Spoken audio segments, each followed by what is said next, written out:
বাবা, আমরা আর কতক্ষণ আগুনের কাছে থাকবো? আমার জন্য কি একটা টুপি কিনে দিতে পারবে না?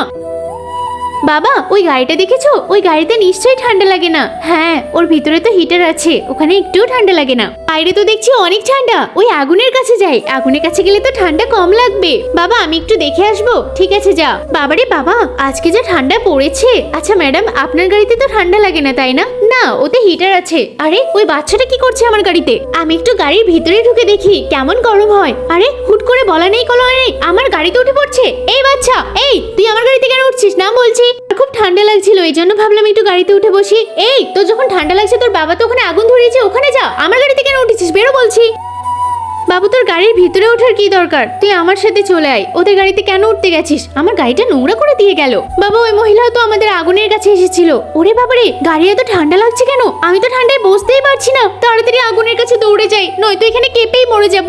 আমার তো পুরো শরীর থরথর করে কাঁপছে। এখানে একটু